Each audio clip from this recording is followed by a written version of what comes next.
Karong 17. Ala. Oh. Sasasang ang Maman mo. prinsesa. Oh, doon pa namo to. Prinsesa. Papan mo kayo. ng bibi. Dili, si mama lang. Ano man na, bibi. Yung tawad na ng Kiljing. Gani. Sus, ginuog ko. Bye-bye. Bye-bye. Bye-bye. Tanan.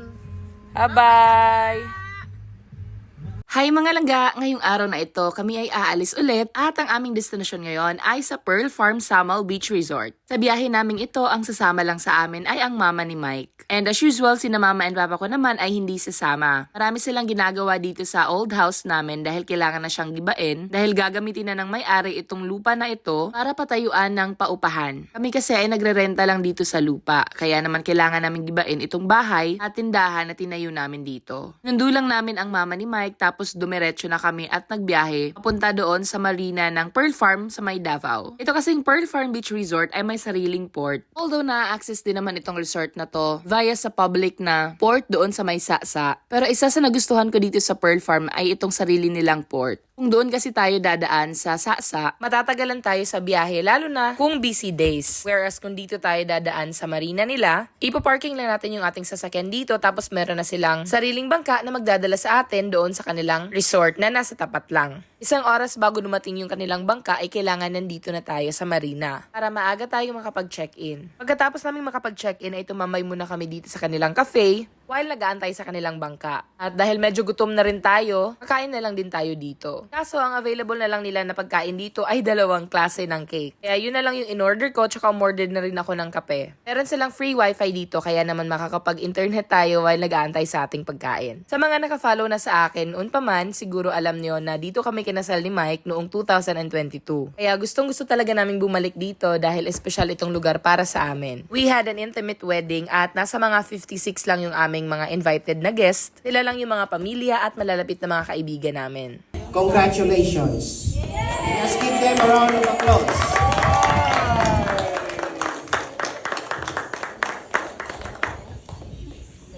Ito pa lang si mom na nagsiserve sa amin ngayon ng cake at ng kape ay nanonood ng vlog namin. Kaya maraming salamat po madam kung nanonood ka man ngayon. PS, napakasarap po ng cake ninyo. Hindi nagtagal ay dumating na rin yung boat na magdadala sa amin doon sa resort. Medyo mainit ngayon kaya inaantay namin na bumalik yung shuttle para hindi na kami maglakad papunta doon sa dock kasi malayo-layo din yon. Meron kaming kasabay na isang pamilya, siguro nasa mga 6 silang miyembro ng pamilya nila at nauna na sila doon sa bangka. Kung mag-check-in kayo dito sa Pearl Farm mga langga, 2 beses lang sa isang araw sila nagpipick up ng mga guests dito sa kanilang marina unless magbabayad kayo ng extra para rentahan ng isang buong bangka. Ang schedule ng pick up nila sa umaga ay 10 a.m.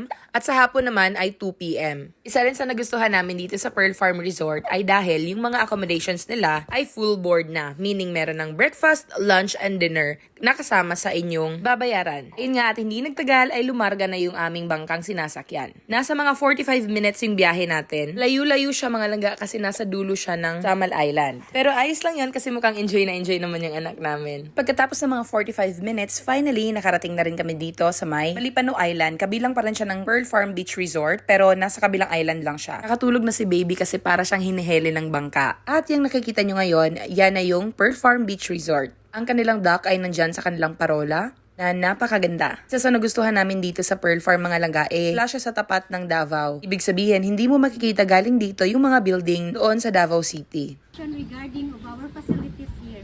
To start with, this area we are in right now is what we call Parola. At pagkatapos nga tayong i-welcome ni Ma'am Christine at i-briefing na rin, dinala niya kami doon sa may reception para magantay ng shuttle para madala na kami sa aming accommodation. Kasi kahuwawa si baby, natutulog na siya sa aking braso. Pero di kalauna nagising din si baby kasi sobrang mainit at karga-karga ko lang kasi siya kaya naman maalog. Ito pala yung itsura ng kanilang reception mga langga. Napakaganda ano? Very aesthetic talaga. Actually, ang buong resort nila ay napakaganda. Ang ganda ng mga designs ng kanilang mga accommodations, ano na kung saan kami magsistay ngayon. Pero nasubukan naman din namin ang mag-accommodate sa iba nilang mga klase ng mga rooms. Kasi nung kinasal kami ni Mike way back 2022, kailangan naming i-in-house yung mga guests namin dito. Private kasi itong lugar mga langga at hindi sila tumatanggap dito ng day tours. Kaya kung gusto mong magpakasal dito, kailangan lahat ng mga guest mo ay naka-in-house dito sa kanilang resort. Nasa mga 56 lang katao ang bisita namin sa kasal noong 2022. Kaya nakapagrenta rin ako ng mga ilang rooms sa kanilang Samal House, Samal Suite, Mandaya House, at Hilltop Room. At lahat ng mga accommodations na yun mga langga, nako, napakaganda. At ayun na nga, dumating na yung aming shuttle na sasakyan papunta doon sa aming accommodation, which is yung Mandaya Room. On our way doon sa aming accommodation, makikita natin dito ang iba't iba nilang facilities, katulad na lang ng cafe. Ito naman ay yung Samal House. Dito kami unang nag-accommodate bago yung kasal namin. This is good for honeymooners, or lovers, or nag-spend ng kanilang anniversary, or any special occasions.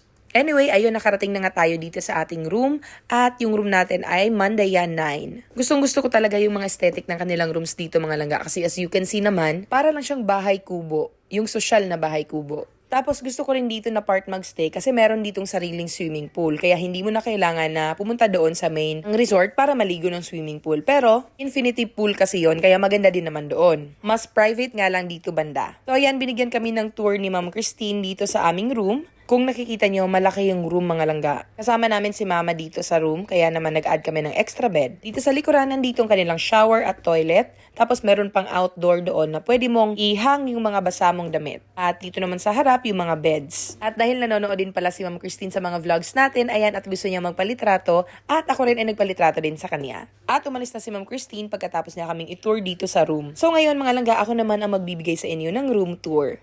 Hi mga langga and welcome dito sa ating room.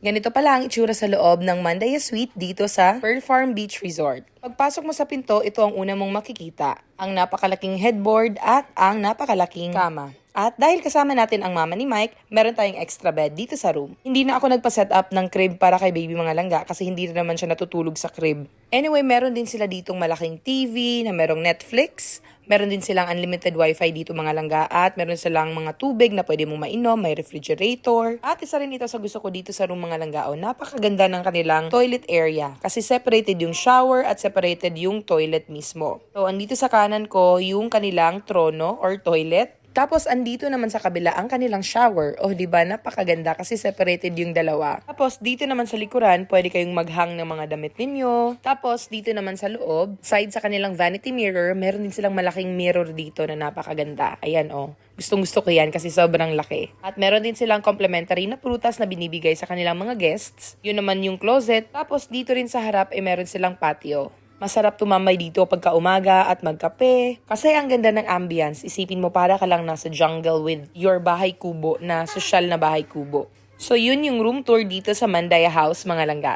Hindi nagtagal ay dumating na rin yung aming mga luggages. Kaya naman nag-ready na kami ni Mike at ni Mama para maligo ng kanilang swimming pool. Tamang-tama at biglang umulan mga langga. Perfect timing ito para maligo sa kanilang swimming pool. Ewan ko kung ako lang pero gusto ko talaga yung naliligo while umuulan. Pagkatapos naming maligo ay bumalik na kami sa room at nagdala yung housekeeping ng Barkeron. Pagkatapos naming magpahinga ng mga ilang oras ay nagpatawag na kami ng shuttle para madala na kami doon sa kanilang restaurant at para makapag-dinner na rin kami. Umuulan pa rin siya ngayon mga langga, kaya hindi tayo makapaglakad-lakad ngayong gabi dahil sobrang maulan. Pero ayun, maaga kami nakarating dito sa restaurant. Isa kami sa mga unang guest na nandito sa restaurant ngayon. Normally, meron silang live singer dito, pero maaga pa kasi sa oras na ito, nasa mga 6 p.m. pa lang, kaya wala pa yung kanilang singer. Tamang-tama at dahil nauna tayo dito, makakapag-tour tayo sa kanilang mga pagkain. Full board yung binayaran namin mga langga, kaya naman kasama na ito sa aming binayaran dito sa Pearl Farm. Meron sila ditong sushi bar at ayan yung mga ino-offer nila ng mga pagkain. Meron din silang sariling chef at dito naman banda meron silang grilling station na at the moment nagigrill ng squid, fish at ng shrimp. For dessert naman, nauna pa yung dessert natin mga langga. Nandito kasi siya sa harapan kaya naman unahin na natin ito. Ayan at meron silang klaseng prutas pero wala silang mangga ngayon which is yun naman yung hinahanap ko sana. Tapos dito na side meron silang mga fresh na mga gulay. Tapos meron sila ditong cheese board, may soup. At nandito naman yung kanilang mga ulam, mga langga. Ito yung mga ulam na sineserve nila ngayon. Meron silang mushroom croquetas, meron din silang gambas, at yung isa yung patatas bravas. Meron din silang paella. Anyway, nakita ako ni chef na nagvi-video, kaya naman binuksan niya yung mga lalagyanan ng mga pagkain para daw makita sa video. Thank you po, chef. So, ayan, meron sila ditong klaseng veggies. Of course, merong rice. Meron silang fish steak. Meron din sila ditong chicken stew. Marami ka talagang options dito mga langga. Ayan, meron pa silang pork asado, beef rendang. Napakasarap ng mga pagkain nila. Meron din silang slow roasted na beef. At of course, ang pinakahihintay ko ang kanilang lechon. At dahil isa tayo sa mga unang guests na andito ngayon, isa tayo sa unang makakatikim ng kanilang lechon. At meron din palang pizza doon mga langga. Kaya ayun, let's go at kumuha na tayo ng mga pagkain. Anyway, si Mike pala yung nagbabantay kay baby ngayon. Salitan kami para makakain kami lahat. Hindi naman sa pagpapainggit sa inyong mga langga ha, pero pakinggan nyo to.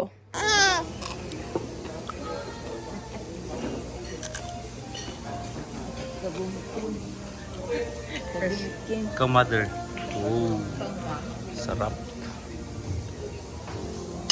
O, diba? Napakasarap talaga ng crunch ng balat ng kanilang lechon baboy, mga langga. Yun talaga yung kinikrave namin dito sa Pilipinas eh. And so far, ito pa lang yung unang beses na makakakain kami ng lechon baboy dito sa Pilipinas. So, pagkatapos namin kumain, ay nag-ready na kami para bumalik sa room at para magpahinga. Maulan pa rin ngayon, mga langga, kaya hindi rin tayo makakapasyal. Anyway, yun lang mga langga. Maraming salamat for watching. Thank you. Bye!